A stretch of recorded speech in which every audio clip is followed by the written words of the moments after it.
What's going on, guys? It's Matt Fractal back with another video. Today is June 23rd, 2025. We're going to be going over the London session for the Monday's price action. As you know, we get straight into this video, so let's get it. So we have an opening price at 99.030 for the US dollar index, and we have our vertical line delineating time, which is the midnight opening price.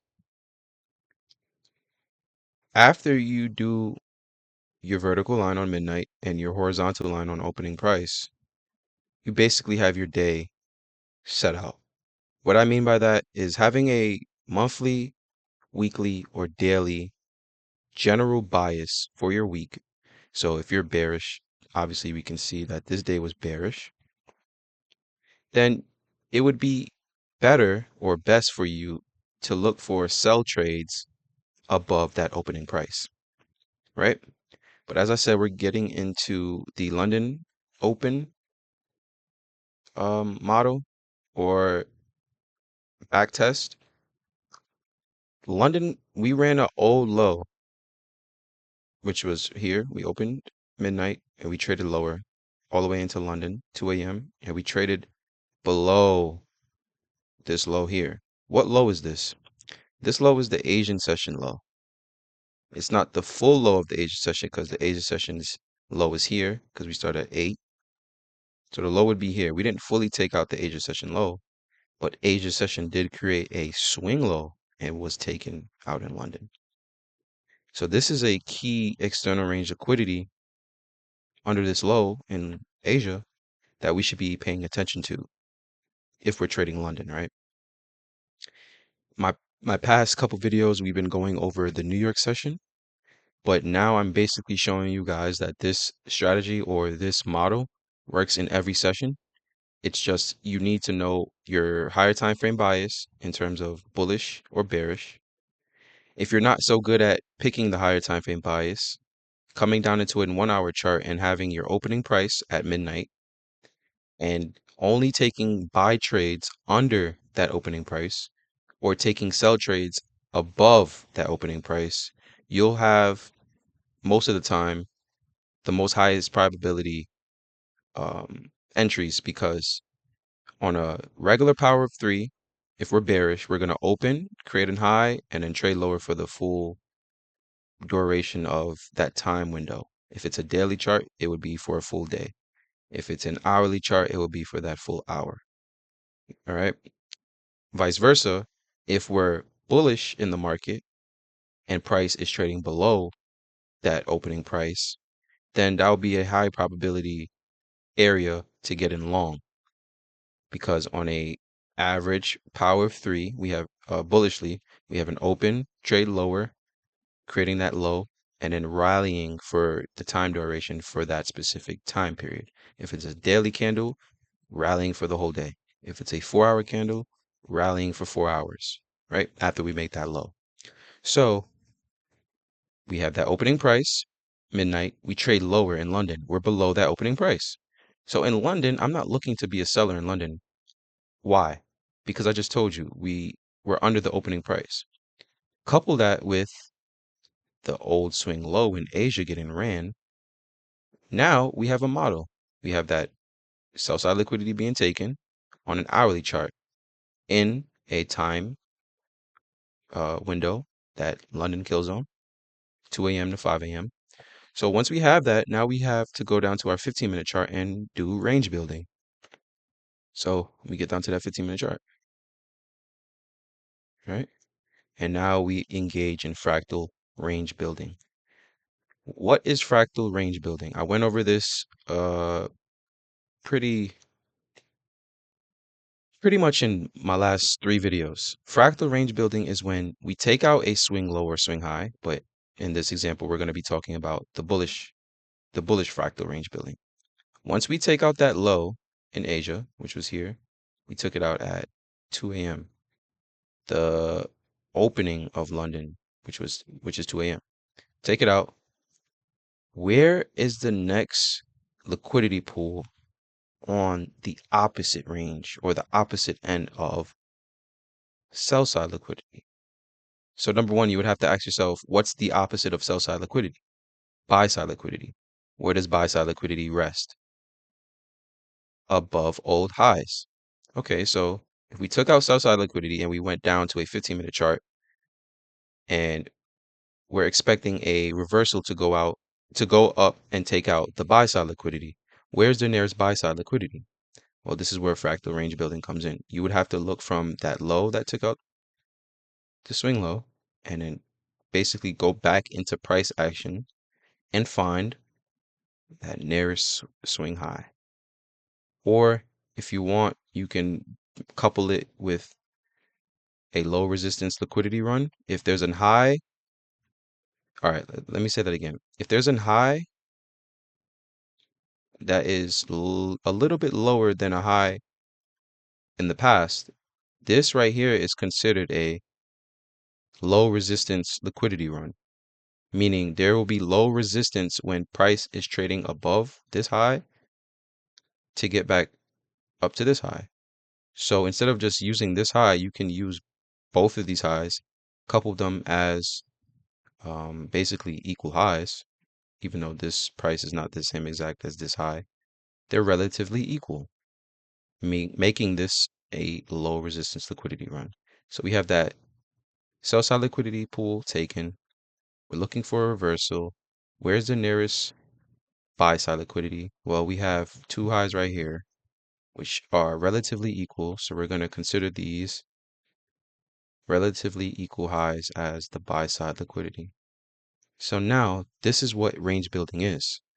Once we have that inception point of the old low getting taken, and then we have our end of the range, which is the buy side liquidity. Now we have a full range from this low back up to this high, right? Or this one. But I just went over it relatively equal, so we're going to just use this one. Now, what is the next step after we have our range built on the 15-minute chart? Well, we go down to the 1-minute chart and we look for our pattern. Let's look for that pattern that I talk about. So what is the pattern that we've been talking about this whole time? Well, it's the fractal OTE pattern. What is the fractal OTE pattern? The reason why it's fractal is because it happens on every time frame. The reason why it's OTE is because we took it from the smart money concepts from ICT. It's basically just a Fibonacci retracement into the 62 to 79% retracement level. If you're buying or selling, it's a Fibonacci. It can be used on both ends of the market or both entries. So if we're taking out sell side liquidity first to take out buy side, the only way you can take out buy side liquidity is if price goes up. If we think price is going to go up, then we have to be on the buy side. So we took out the liquidity. I want to see a strong move up. I want to see the institutions or the algorithm confirm this level by moving up aggressively. Right? Did we have that after we took out this low? Yes, we did. We had a move from this low all the way up to this high. Right? So now we're in a range. We have a strong move up. Then the second step for the OTE pattern is after the strong move up, we want to see a move down.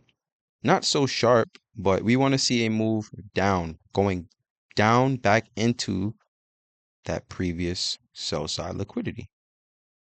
When price is starting to go down and we have traders selling all into this range, right? They're putting their stop above here, their buy stop, buy stop, buy stop.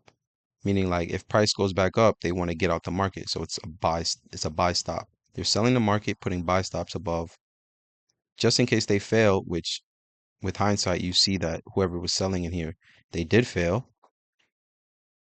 right? Or they were on the wrong side of the market.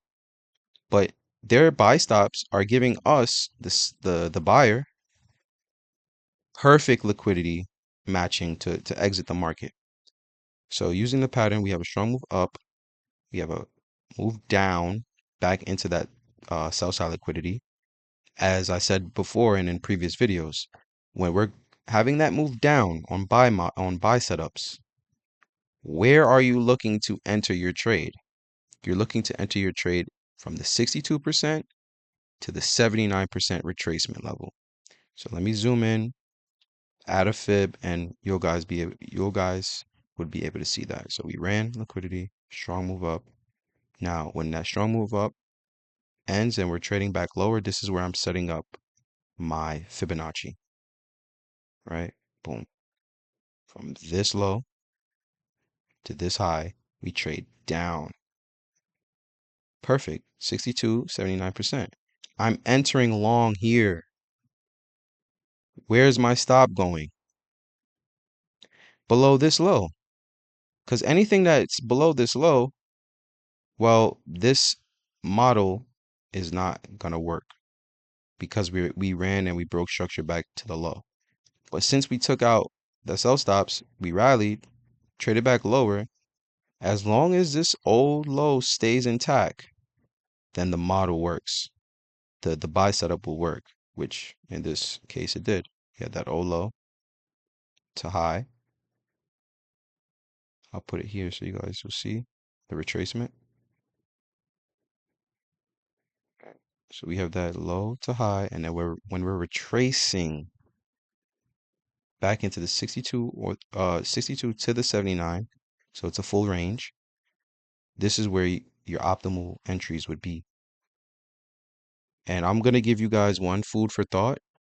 Notice how the specific entry lands right back a little bit. It went 1 pip below, but right back below that previous old low on the hourly sell side liquidity. So we had that run. So this is a stop run, trade higher, and then we came back 1 pip below that sell side liquidity to give the algorithm one more chance to buy, right? We buy it and then we reap the reward. Where are we looking to take our profit? We know where our stop is at under here. We know where our entry's at. Now, this is where traders struggle a lot as well. Where do I take my profit? Do I take my profit tomorrow, in the next hour, in the next 10 minutes? Where do I take my profit? Well, with this specific model, those questions are answered simply. Why is it simply? Because we already created a fractal range. And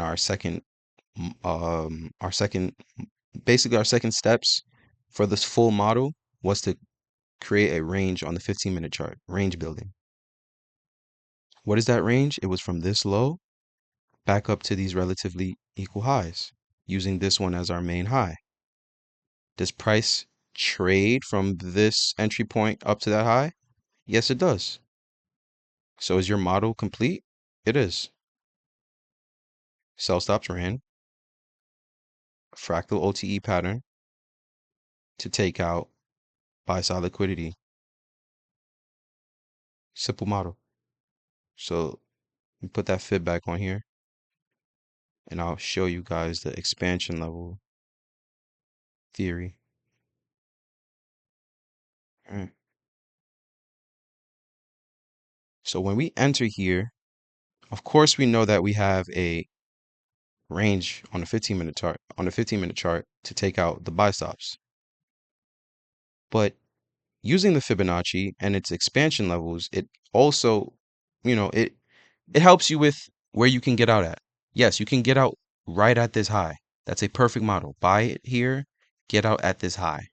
But if we're going to run above this high and there's liquidity up here, buy stops, are we not expecting price to to go up into the buy stops or take out more buy stops?